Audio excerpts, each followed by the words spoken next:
할렐루야. 우리 한인연합감리교회 2022년 신년 특별 새벽 연합집회 1월 4일을 담당한 달라스 중앙연합감리교회 이성철 목사입니다.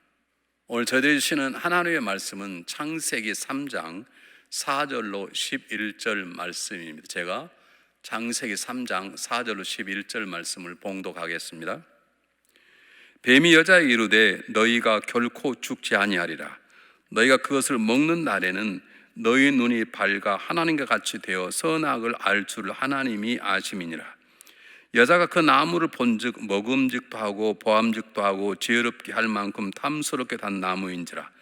여자가 그 실과를 따먹고 자기와 함께한 남편에게도 주매 그도 먹은지라. 이에 그들의 눈이 밝아 자기들의 몸이 벗은 줄 알고 무화과 나무 잎을 엮어 치마를 하였더라. 그들이 날이 서늘할 때에 동산에 거니시는 여호와 하나님의 음성을 듣고 아담과 그 아내가 여호와 하나님의 낯을 피하여 동산 나무 사이에 숨은지라. 여호와 하나님이 아담을 부르시며 그에게 이르시되 내가 어디 있느냐. 가로되 내가 동산에서 하나님의 소리를 듣고 내가 벗었으므로 두려워하여 숨었나이다. 가라사대 누가 너희 벗었음을 내게 고하였느냐.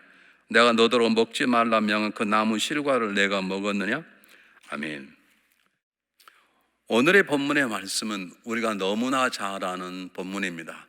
또 우리가 새해가 되면 성경을 되게 창세기부터 읽게 되는데 아무리 읽다가 포기하더라도 창세기 3장을 포기할 수는 없는 것입니다.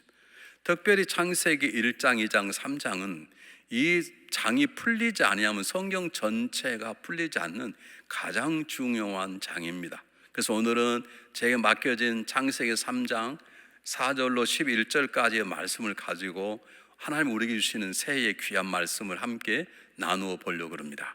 제일 첫 번째, 우리가 너무나 잘 아는 이 에덴의 동산의 사건이 우리에게 보인 첫 번째 메시지가 뭐냐면 에덴의 동산은 열려진 장소다, 그것입니다. 하나님이 그곳에 계십니다. 하나님이 지으셨습니다. 그 하나님의 형상을 닮은 아담과 이브가 있었습니다. 하나님과 친밀한 관계를 가져 서로 대화를 하고 동물 이름을 짓기도 하고 그런 놀라운 아름다운 곳이었지만 그곳이 닫혀진 곳이 아닙니다. 닫혀진 곳이란 말은 비바람도 불지 않고 사단의 역사도 없는 곳이 아니라 바로 그곳에 사단이 들어와 있던 사실 우리가 주목해야 되는 것입니다. 하나님께서 아름다운 에덴 동산을 주셨지만 그 에덴 동산은 열려진 세상이기 때문에 하나님의 은혜와 그 열려진 세상 은혜를 받은 우리가 서로 마음을 다해 의지적으로 섬기고 지켜나갈 때 아름다운 곳이 되는 것이지 하나님이 주신 선물이라고 그저 우리의 삶 가운데 하나님이 주신 은혜의 선물로만 남아있지 않는다는 것입니다. 여러분, 이 사실은 굉장히 중요합니다. 우리 가정이 엄마가 장로님이고 아빠도 장로님이고 가정 전무 식구들이 한 교회에 다닌다 하더라도 그 가정 안에 사단의 역사가 있을 수 있고 심지어는 날마다 건강하게 자라는 교회 가서 예배 드릴 때마다 하나님의 은혜를 경험하고 말씀 훈련할 때마다 아름다운 은혜의 역사를 경험한다 할지라도 그러나 교회도 열려진 곳이기 때문에 교회 안에도 사단의 역사는 일어날 수 있는 것입니다. 그럼 우리가 집사가 되었다고 권사가 장로가 목사가 되었다고 다 되는 것이 아닌 것입니다. 내가 하나님 말씀을 읽고 내가 성경을 날마다 읽고 묵상하고 그리고 내 신앙생활 가운데 놀라운 성령의 은혜를 체험한다고 다 되는 것이 아니라 우리 가정도 우리 교회도 심지어 나라는 개인의 삶도 열려진 곳이기 때문에 항상 사단의 직접적인 공격일 수 있다는 것입니다.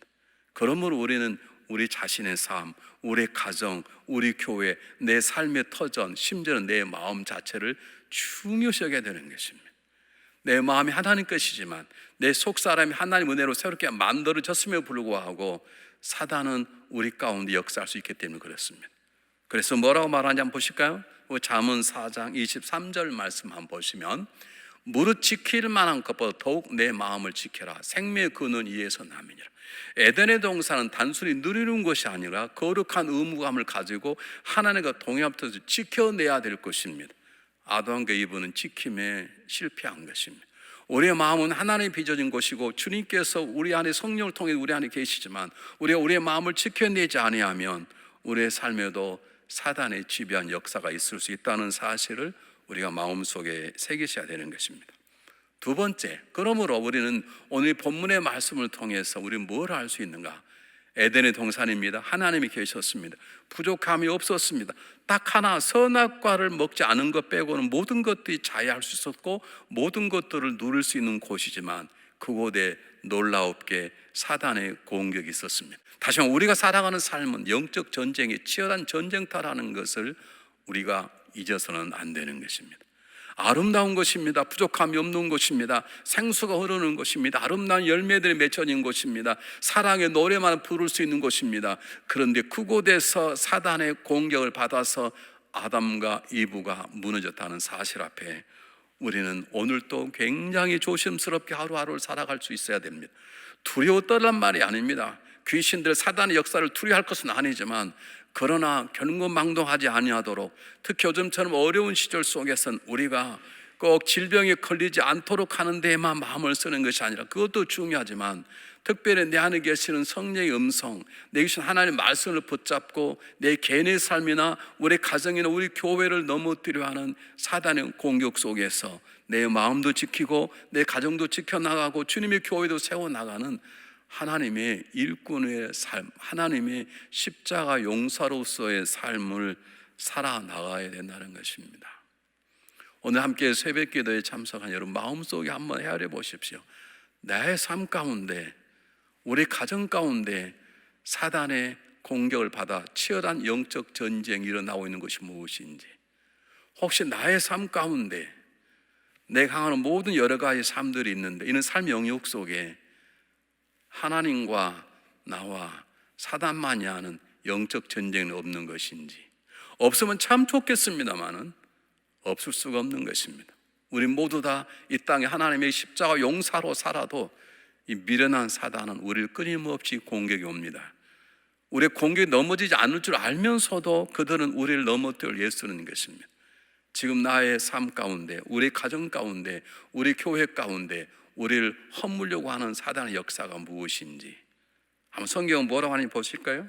베드로전서 5장 8절 말씀, 우리 너무나 잘 아는 말씀인데요.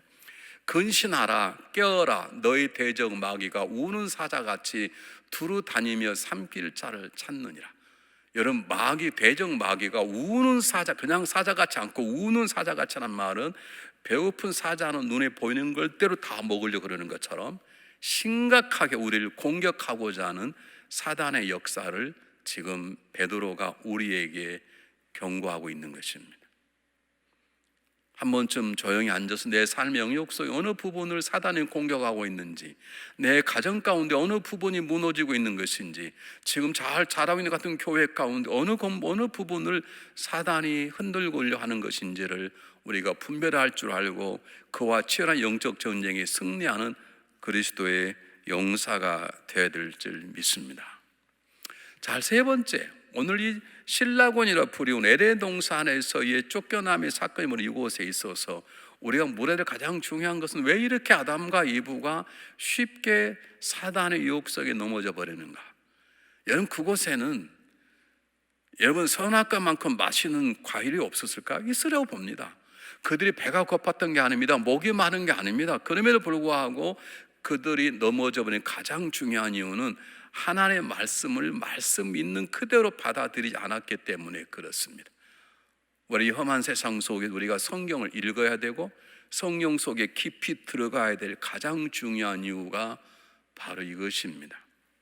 여러분, 창세기 2장 17절에 보면 선악과를 먹으면 동상 중앙에 있는 실과를 먹으면 정령 죽으리라, 반드시 죽는다고 하나님께서 말씀하셨습니다.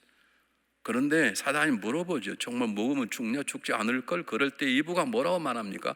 죽을까 하노라. 죽을 수도 있고 안 죽을 수도 있다고 말합니다. 그 조그마한 잘못된 얘기를 놓고 사단은 즉각 공개합니다. 아니다, 절대 죽지 않는다, 오히려 하나님처럼 될 수 있다 라는 유혹 앞에 이브도 아담도 넘어지고 말았습니다. 여러분, 성경을 열심히 읽는 것 대단히 중요합니다. 성경을 풀어서 공부하는 것 대단히 중요합니다. 그러나 여러분, 성경을 사사로이 풀어서는, 내 생각대로 풀어서는, 적당히 풀어서는 안 되는 것입니다. 하나님의 말씀은 하나님의 말씀으로 풀어야 되는 것입니다. 하나님의 말씀은 내 생각대로 풀어서 감동을 받았는데 그 감동이 다른 하나님의 말씀과 일치하지 않으면 그건 잘못된 것입니다. 여러분, 우리가 기쁘다고 다 기쁜 게 아닙니다. 여러분, 마약 먹으면 기쁘다 그러잖아요. 그 기쁨은 그 사람을 죽이는 것이죠. 마찬가지입니다. 우리가 성경을 읽고 내 마음에 감동이 왔습니다. 감동이 오는 것이 다른 성경과 비추어 볼 때 합당한 것이라 하면 성경이 주는 기쁨이지만, 하나님 다른 말씀과 비추어서 아니라면 그것은 하나님 말씀이 주는 기쁨이 아닙니다. 내 감정적인 기쁨일 수 있습니다. 사단이 주는 거짓된 기쁨일 수 있는 것입니다. 한번 보겠습니다. 베드로후서 1장 20절 21절 말씀. 먼저 알 것은 경의 모든 예언은 사사로이 풀 것이 아니라, 성경에 나오는 모든 말씀들은 사사로이 풀 것, 예언은 언제든지 사람의 뜻으로 낸 것이 아니고 오직 성령의 감동하시 입은 사람들이 하나님께 받아 말하는 것이니라 그랬습니다. 하나님의 말씀을 받아서 성령의 감동으로 기록된 게 하나님의 말씀이라면, 우리가 말씀을 읽고 풀어낼 때 성령의 감동으로 하나님의 말씀을 풀어서 그 말씀이 하나님의 뜻과 하나님 일하심과 일치하도록 하는 것이 중요한 것입니다. 내 마음이 뜨거워진 게 중요한 아닙니다. 내 마음이 감동받은 게 중요한 게 아닙니다.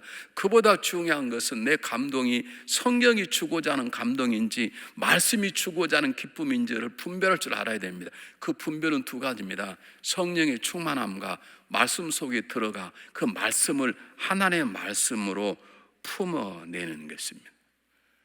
여러분, 우리 들리는 소리보다 중요한 것, 우리 눈에 보이는 것보다 중요한 것, 내 심장을 뛰게 하는 것보다 중요한 것은 하나님 말씀입니다. 내 심장이 아무리 뛰어도 하나님 말씀이 아니라면 아닌 것입니다. 내가 황홀하는 감정을 할지라도 하나님이 아니라면 그 황홀함은 거짓인 것입니다. 가끔 성도들과 대화 가운데 이런 얘기를 듣죠. 제가 기도했는데 목사님 기도하다가 제 마음에 감동이 왔습니다. 그래서 하나님 뜻인 줄 압니다. 그렇습니다. 하나님께서 뜻을 결정할 때 감동을 주실 수 있습니다. 그러나 아닐 때도 있습니다. 오히려 고통스러워도 예수님께서 땀방울이 피방울이 되도록 기도할 때 그러지 않습니까? 겟세마네 동산에서 그 기쁨과 감동이었으면 땀방울이 피방울처럼 될 때 기도하셨겠습니까? 내 마음이 혼란스러워도 고통스러워도 하나님의 뜻은 하나님의 뜻일 수 있습니다. 그러므로 성경이 나를 살려내려면, 성경이 나를 자유케 하려면, 성경이 나를 십자가 용사로 세우려면 하나님의 말씀을 하나님의 말씀으로 풀어내야 되는 것입니다. 그러려면 그 무엇보다도 성령 속에 들어가야 됩니다. 창세기의 말씀을 출애굽기로, 때때는 출애굽기의 말씀을 레위기의 말씀으로, 또는 레위기의 말씀을 민수기의 말씀으로, 때때는 구약의 말씀을 신약의 말씀으로 풀어낼 수 있도록 하나님의 말씀 속에 들어가는 것입니다. 우리 새해 우리 모두 다 말씀 속에 들어가 말씀을 읽어내고 말씀을 묵상해내고 말씀을 살아내는 그런 신앙인이 되었으면 참 좋겠습니다. 자, 네 번째 오늘 본문의 말씀입니다. 본문의 말씀과 중요한 것이 뭐냐면, 이브가 선악과를 따먹었습니다. 그 선악과를 따먹고 아담에게 와서 함께 따먹게 만드는 것입니다. 이브의 불순종이 아담의 불순종을 만들어냈고, 아담 이브 불순종이 오늘 우리들의 삶의 영역 가운데 번지는 것입니다. 아담 위의 불순종의 죄가 자기 아들 가인이 자기 동생 아벨을 죽여버리는 살인극을 일으키게 만드는 것입니다. 죄는 또 다른 죄를 낳습니다. 정말로 중요한 것은 우리가 이 창세기 3장에 나와 있는 에덴의 동산에서의 아담과 이브의 죄악성을 통해서 우리에게 보여주는 것은, 죄는 절대로 다른 사람에게 전가시키지 말아야 한다는 것입니다. 여러분, 우리는 거룩한 복음, 거룩한 마음만을 전할 거룩한 의무가 있는 것이지, 우리는 절대로 나의 죄 지는 걸 함께 묻어가도록 다른 사람에게 전달해서는 안 됩니다. 우리는 가끔 그런 말을 듣는, 누가 잘 되면 그냥 배가 아프죠. 이런 마음이 예수 믿는 사람이 있으면 안 되거든요. 나는 잘못해도 이웃이 잘 되면 기쁨과 감격이, 그 사람의 잘 되면 나의 잘된 것처럼 느껴지는 거예요. 성령 충만한 사람, 하나님의 백성의 사람인데, 남이 잘 되지 않으면 나도 괜히 배가 아프다 한번 생각해 봐야 됩니다. 참 재밌는 것은 예배 시간에 보면 늦게 오신 분들 그냥 들어오지 않고 꼭 뒤를 돌아다 봐요. 왜요? 자기 좀 늦었는데 자기보다 더 늦게 온 사람이 있으면 기분이 좋아요. 그 기분 좋을 일이 아니고 부끄러운 일이죠. 자기 뒤에 뭐가 있든 말든 자기가 예배 시간 늦으면 늦은 건데 늦어 오다가도 자기보다 더 늦게 온 사람이 있으면 자기는 괜찮다고 생각해 버리는 그런 마음들이 있어요. 이런 마음들은 내가 죄인이면 남도 함께 쓰러지기를 바라는 것이죠. 아니, 정확히 말하면 내가 죄가 있으면 죄는 나를 집어삼키고 흘러넘어서 내 옆에 있는 사람을 집어삼키려고 세력을 확장해 나가는 것입니다. 사랑하는 여러분 코비가 요즘 어려운 가운데 있는데 그것이 뭐가 두렵습니까? 그걸 걸리면 꼭 죽는다는 그 두려운 게 아니라 한 사람 걸리면 금방 전염이 되기 때문입니다.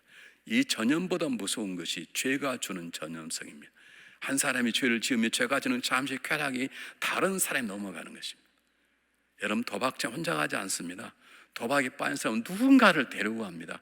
이게 죄가 주는 쾌락입니다. 여러분, 술집에 죄 짓는 사람 혼자 술 먹으러 가지 않습니다.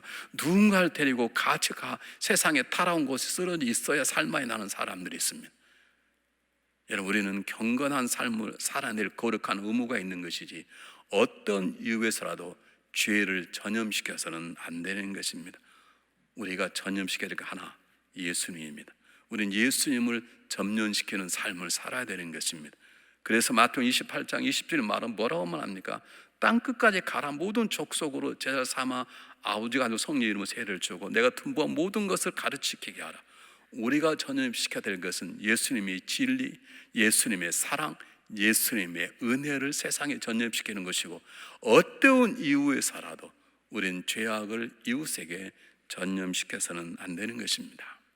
마지막 오늘 성경 본문이 주는 가장 중요한 것은 예수님께서 내가 어디 있느냐라고 아담 이브에게 물으셨습니다. 하나님 모르시겠습니까? 하나님 다 아십니다. 왜 물으시는 것입니까? 오늘 성경 본문에서 하나님이 우리에게 던진 수많은 대화가 있지만 기록된 부분은 이 본문밖에 없습니다. 이 본문 앞에도 아담과 하나님께 대화를 하셨을 것이에요. 그러나 기록되지 않습니다. 그런데 기록된 본문이 이것입니다. 이건 오늘 우리의 사랑하는 삶 가운데 가장 중요한 질문. 주님은 하나님 오늘도 물어보시면 너는 지금 어디가 있느냐? 이건 무슨 말입니까? 너가 서야 될 자리에 서 있느냐? 내가 서도록 원하는 그곳에 너는 서 있느냐? 아니면 아담 이브처럼 너희가 원하는 곳에 서 쓰러져 있느냐? 이렇게 물으시는 것입니다. 그리스도인들은 능력이 많지 않는다 할지라도 그리스도인은 세상을 품어하는 큰 믿음이 아닐지라도 적어도 주님이 물으시면 주님 제가 여기 있습니다. 주님이 원하시는 곳에 서 있습니다라고 말할 수 있어야 되는 것입니다. 한번 보겠습니다. 갈라디아서 6장 1절 말씀 보겠습니다. 한번 잘 보십시오. 형제들아 사람이 만일 무슨 범죄한 일이 드러나거든 신령한 너희는 온유한 심령으로 그러한 자를 바로잡고 내 자신을 돌아보아 너도 시험을 받을까 두려워하라. 다른 사람의 죄를 저지르면 그 사람을 이리저리 소문내고 비난하고 깔고 그러는 게 아니라 혹시 나에게도 저런 죄가 없나 살펴볼 필요가 있다는 것이죠. 지금 하나님께서 아담에게 너 어디 있느냐? 그 말은 너 지금 행한 일이 뭔 줄 아냐? 이렇게 물어보는 것이에요. 그런데 아담은 뭐라고 말합니까? 제가 죄 저렸으면 이렇게 말하지 않고 하나님이 짝져준 저 여인 때문에 그런 말합니다. 이분은 뭐라 말합니까? 뱀 때문이라고 핑계를 대는 것입니다. 자기가 선 현장에 서 있어 제가 죄입니다라고 고백했다라면 인류의 역사가 바꿔줄 수 있을 수도 있을지 모릅니다. 지금 묻습니다. 아담아, 너는 지금 너 얼마나 잘못하는 곳에 있는 줄 아느냐? 그렇습니다. 제가 큰 죄를 저지르 이렇게 답해야 되는데 아담은 하나님께서 짝져준 그 여인 때문에 이렇게 됐습니다 하고 변명하고 말하는 것입니다. 아담 예보는 주님이 주신 질문에 정확한 답을 하지 못하고 있었습니다. 어려운 시대를 살아온 우리들에게 하나님 묻습니다. 아담아, 내가 어디 있느냐? 너는 내가 원하는 곳에 서 있느냐? 너는 내가 명령한 일에 순종하고 있느냐? 너는 내 앞에서 떳떳하게 쓸 수 있느냐? 어리석은 사람은 신앙이라 할지라도 사람만 안 보면 별짓 다 합니다. 야, 아무도 안 보잖아. 우리 둘밖에 없잖아. 주님이 보고 계신데요. 하나님 보고 계신데 그 그러므로 새해에 들어와 우리가 끊임없이 물에 들 질문 하나는, 아담아 내가 어디가 있느냐. 아침에 일어나서도, 오전을 보내고서도, 저녁에 잠자릴 때에도 아담아 내가 어디냐 물으시는 주님 앞에, 주님 제가 여기 있습니다. 아니라면 주님 제가 죄된 자리에 있습니다 라고 진솔하게 대답할 수 있어야 되는 것입니다. 오늘 창세기 3장은 우리에게 질문을 던집니다. 너희 살아가는 삶은 열린 곳이다. 그곳에서 내가 너에게 묻는다. 너가 지금 어디에 있느냐? 진솔하게 답을 해보시기를 바랍니다. 기도하겠습니다. 사랑이 많으신 하나님 아버지, 우리가 아름다운 가정을 주시고 아름다운 교회를 주시고 아름다운 사역지를 주셨지만 그 모든 것이 하나님의 은혜로만 담겨진 닫혀진 공간이 아니라 열려진 공간임을 압니다. 그러므로 구원받은 성도들이 모이는 가정 속에도, 교회 속에도 사단의 유혹은 지속적일 수 있다는 걸 깨닫게 됩니다. 이 세상은 눈에 보이지 않는 치열한 영적 전쟁의 장소임을 압니다. 하나님, 저희들에게 하나님이 전신을 입혀주시고 우리의 진리의 검을 우리의 손에, 성령 우리의 손에 주셔서 영적 전쟁에 승리하는 저희가 될 수 있도록 도와주시되, 하나님의 말씀으로 풀어내는 탁월한 능력을 주셔서 하나님의 말씀으로 우리의 심령을, 우리의 가정, 우리 교회를 지켜나가고 세울 수 있도록 하나님 은혜를 내려 주시옵소서. 하나님, 우리들에게 내가 어디 있느냐고 물으신다면, 주님 저는 주님의 은혜로 이곳에 있습니다, 감사합니다 라고 말할 수 있는 삶을 살아갈 수 있도록 주님 저희를 도와주시옵소서. 2022년도엔 당당하게 주님 앞에 대답할 수 있도록, 제가 여기에 있습니다, 주님의 은혜입니다라고 답할 수 있는 삶을 살아낼 수 있도록 저희들에게 말씀 충만, 성령 충만을 허락하여 주시옵소서. 예수 그리스도의 이름으로 감사하오며 간절히 기도하옵나이다. 아멘.